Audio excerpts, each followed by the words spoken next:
Hello বন্ধুরা, কেমন আছো সবাই? আমি ভালো আছি। প্রথমেই বলে দিই, ভিডিও ভালো লাগলে লাইক কমেন্ট শেয়ার করবে। আজকে চলে এসেছি আমার পুজোয় যা যা কেনা হয়েছে সেসব নিয়ে। এখনও অনেক কিছু বাকি আছে। আজকে পঞ্চমী, সবাইকে শুভ পঞ্চমী জানাই। তো পঞ্চমী হলেও এখনও অনেক কিছু বাকি আছে। আমরা আগের থেকে কিছুই কেনাকাটা করি না, যা পুজোর 2-3 দিন আগেই কেনাকাটা করি।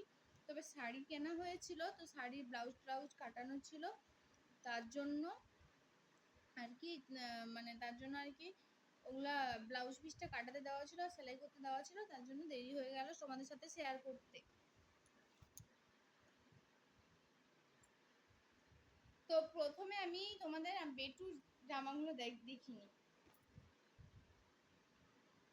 এগুলো সব বেটুর।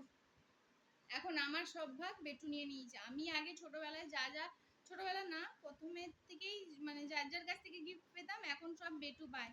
আমার ভাগ কমে গেছে। প্রথমেই দেখি দিই, এটা ওর মামা বাড়ি থেকে পেয়েছে, ওর দাদু দিদা দিয়েছে। এটা গেঞ্জি প্যান্ট,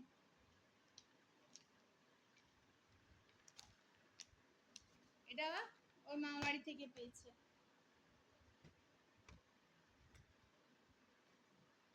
তারপর এটা ওর ঠাম্মি দিয়েছে ওকে। তোমরা কমেন্ট করে জানিও কোনটা ভালো হয়েছে। ও শার্ট পরে না, খুব কম পরে, তার জন্য এই শার্টটা নিয়েছি ওর ঠাম্মির কাছ থেকে। পছন্দ করে ও নিজেই নিয়েছে। কোন ড্রেসটা সব থেকে ভালো হয়েছে সবাই কমেন্ট করে জানিও।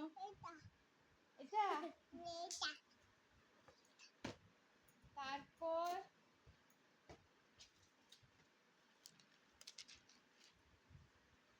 আর একটা, এটা ওর পিসি ওকে দিয়েছে, পিসু। বাট এই ড্রেসগুলো আমরা আমাদেরকেও দেখাচ্ছিল, আমরা নেইনি, কারণ মানে গরমে পরতে পারে না তো, বেশি ছোট হয়ে যায়, তার জন্য নিইনি। আগের বছরের একটা এরকম ছিল, ড্রেসটা খুব ভালো লাগছে কিন্তু।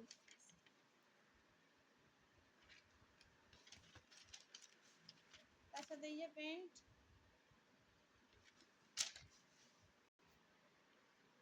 তারপর আর একটা ভুলে গেছিলাম, আলমারিতে রয়ে গেছিল, এটা খুলে রেখেছি। এটা একটা জিন্সের প্যান্ট আমার। হ্যাঁ, এটা সেম সেম হয়ে গেছে, এইরকম অনেকগুলো জামা হয়ে গেছে। আগের বছরের আছে দুটো ওই রকম সেম, আগের বছরের। একটা ওর জন্মদিনে ওর দাদার মামা ঘরের দাদা দিয়েছিল, মামা দাদা মানে আমার বাবা, আর ওর ঠাকুমা কিনেছিল আগের বছর। আর এটা দিয়েছে, মানে এই জিন্সের প্যান্ট এই সেটটা দিয়েছে ওর ছোট দাদা, মানে আমার ছোট মামা ওকে দিয়েছে। তো কোন ড্রেসটা বেটুর ভালো হয়েছে সব থেকে কমেন্ট করে সবাই জানাবে। এবার আসি আমি আমারগুলো। আমি খুব একটা বেশি কিনি না, কারণ আমার শাড়ি প্রচুর পরিমাণে আছে। তোমরা কেউ ভেবো না যে অহংকার করে বলছি, কারণ আমার শাড়ি এতটা ভালো লাগে না। দাঁড়াও দাঁড়াও দেখাচ্ছি। শাড়ি ভালো লাগে না আমার।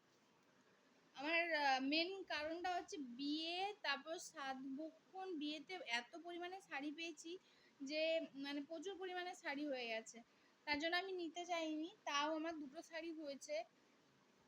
এটা মা দিয়েছে, মানে আমার শাশুড়ি মা দিয়েছে।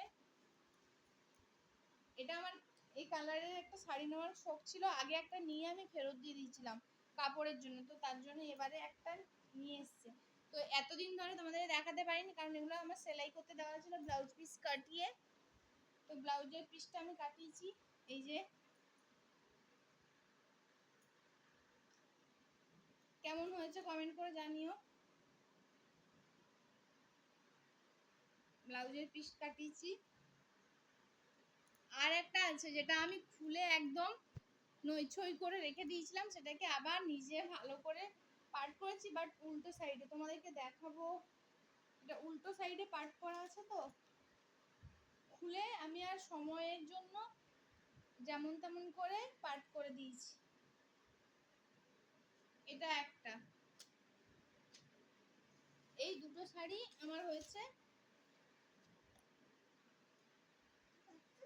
আর একটা যেটা আমি সবার আগে পরে উদ্বোধন করে রেখে দিয়েছি, ওটা আমার আর নতুন নেই, কিছুদিন আগে তোমরা দেখেছো একটা ব্লগে যে একটা কুর্তি যেটা আমার বর আমাকে কিনে দিয়েছিল, এই যে কুর্তিটা কিনে দিয়েছিল, বাট আমি এটা পরে নিয়েছি, অলরেডি পরা হয়ে গেছে, মানে আমার পুজো অনেকদিন আগের থেকেই শুরু হয়ে গেছে। তো এই কিছু কটা জিনিস নিয়েছি, আর একটা মালার সেট নেওয়ার আছে, আজকে যাব কিনতে। তো এগুলো দেখতে পাচ্ছ কিনে নিয়েছি, আর যা যা আছে তোমাদের সাথে পরে শেয়ার করব। টাটা।